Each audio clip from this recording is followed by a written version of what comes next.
Hola, and bom dia mundo from this beautiful part of Penacova right now. Story is currently fast asleep in the car, so we're going to use this opportunity to do our Q&A questions. Sasha's just preparing all of the questions. You ready? What's the first question? Alright, the first question is from Jill Eslinger, and she's asking, do your friends and family ever resent you vlogging during visits or vacations with them, and has it ever caused any issues? No, it hasn't caused any issues yet. No? But I think that's because we've been very conscious of how we film people. Everybody that we've ever filmed has always said to us, I didn't even realise you were filming. Yeah. I think when we go into situations with people that aren't used to being on camera, we are very aware of that and we film in a different way. Yeah.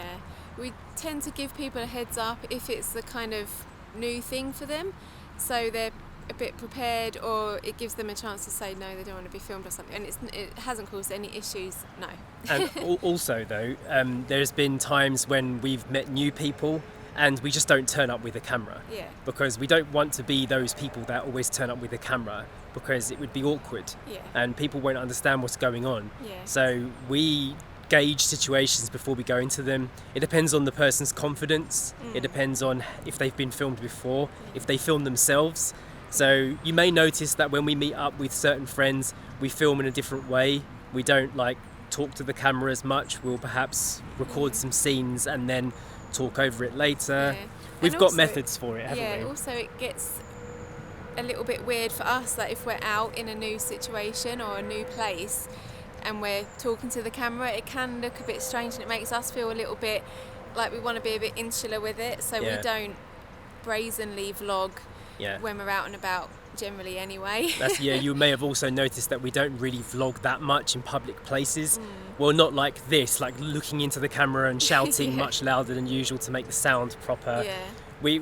We're very conscious of how we do it, and I think over the years we've perfected an art so that people don't feel uncomfortable when we film them. Yeah.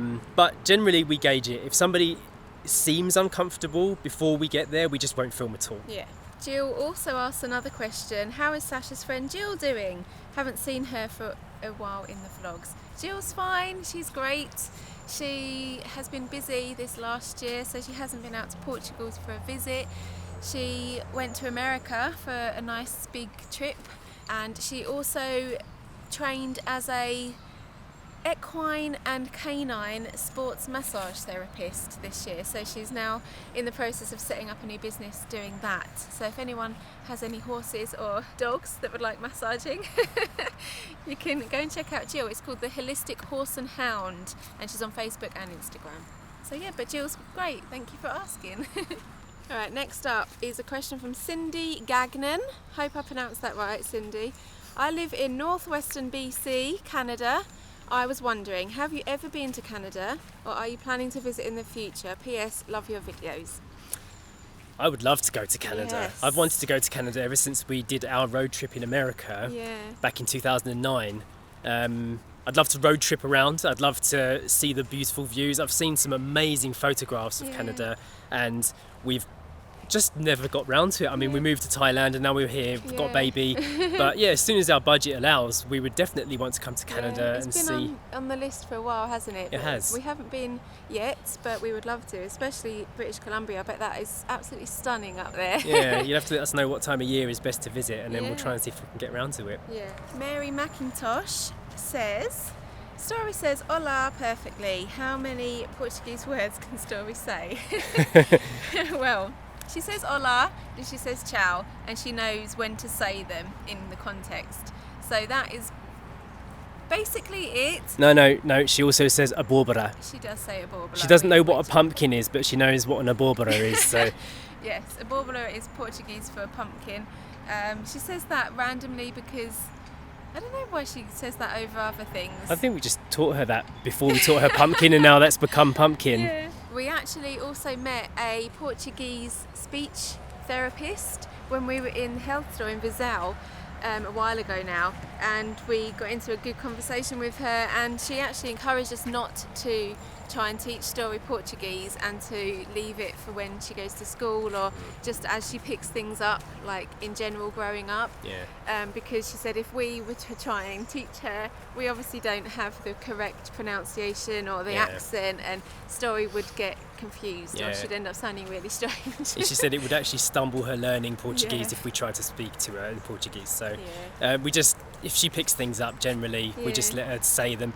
We have noticed now though that Story can pretty much repeat anything we say, like almost perfectly, but she doesn't know what those words mean yet. So she could probably say a lot more Portuguese words, but she won't know what they mean. She wouldn't know what she was saying.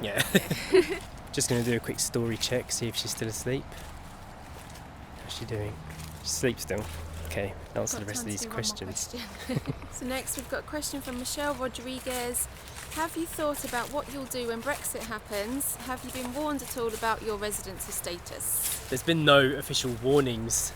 You can do your own research on it. Basically, what we've heard is that it's officially going through March 2019, and anybody who's got temporary residence or permanent residence won't have any problems staying here already. So I think we're quite lucky in the sense that we done all this before it went through officially. But who's to know what's actually going to happen, because it's a very new thing. Britain is the first country, I think, to try and leave the EU since it was formed. So it's all very new territory, and so many things could go right or wrong. And we'll just deal with it when cross that bridge when we come to it. Still hoping it doesn't happen, really. We're trying not to worry about it too much. But as far as we know, because we already got residency here, we don't have to worry too much about it. Okay, Michelle also asks, has Story been registered at the British consulate? Well, she's got a British passport. Now, we didn't go to the British consulate here in Portugal, but when we got her passport, we had to send it off to England and go through like a lengthy paperwork process. But she's a British national. She's got her own British passport. So it did take a while, didn't it? It took about 3 months before all the paperwork was finalised with getting her passport. So, but she's registered in Britain. And last one from Michelle. She says, have you thought about adapting Portuguese recipes to vegan ones or doing a vegan cooking for beginners episode? Perhaps vegan recipes with children, etc. Okay, that's a good question, Michelle. And from last week when we said about we were considering doing a What We Eat Wednesday type of video, we are thinking more and more about doing that, and I think it will be going ahead very soon. So doing the vegan recipes is a great idea, and adapting Portuguese to vegan, that would be really good. I think it may be a little bit difficult knowing which Portuguese recipes to take, but we'll give it a go, definitely. And vegan cooking for beginners, absolutely, that can be included. Your ebook is pretty much going to be exactly that, because we are still kind of vegan beginners, aren't we? We are, We just adapted all of our regular recipes into vegan, and so I guess the ebook will kind of cover a lot of that, but we can do like examples of the recipes being made in the video. And the vegan recipes with children, Story loves to cook and loves to bake and do mix, so I think we will be doing that as a weekly episode soon. Okay, and sticking with the recipe theme, we've got a question from Terry Gonzalez asking, are there going to be juice recipes in your ebook? Yes, there are. We've already done those ones. They're actually the last 2 that I need to finish for the ebook. We're going to do the original green juice that we always make, that's going to be in there. And another one as well. So the juices are in. And then lastly, have you found it difficult to get and find health foods in Portugal? No, not really. There's a very popular health store here called Celeiro that pretty much has everything you would need. And in Viseu, we go to the health stores there all the time, and they've got so much stuff, and they pretty much cover everything, even stuff that we didn't know existed, we found here. So you can get all your non-dairy milks. We're fans of oat milk, and you can get that in the supermarkets and stuff like that. The big supermarkets here, like Continent as well, they have a big health section as well. And they've grown over the last year. I've noticed that a lot of the big stores have now got much bigger health sections and bio sections. and they cover a lot of things. They've even got things like nutritional yeast, which is a difficult one to find sometimes and ends up in a lot of vegan recipes. Yeah, and you can get all your vitamins and minerals, supplements, tablets and things like that from the health stores as well. Solero has a big stock of that, don't they? And in our opinion, the prices are pretty much the same as they are in the UK. So I'm not sure what it's like against the US, but UK to Portugal prices, they're pretty much on par. Yeah. But as with anything, health foods go, if you want something super specialist, it's going to be a bit more pricey probably than just normal supermarket stuff. Yeah.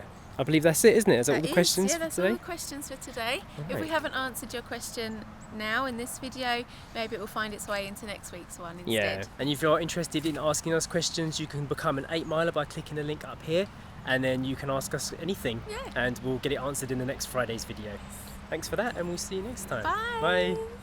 I think that was perfect timing, wasn't it? Oh, just Bib Bib, hello. Bib. Did you have a nice sleep? Amazing. Oh, where are we? Oh, throw Nair down. You're ready to go. Come on then. Want to walk? You do some excellent mixing there, Story, I must say. Look at that. Oh, she's tossing it and everything. Yeah. What's happening now? It's real art. Painting. You're painting. Doing an amazing job.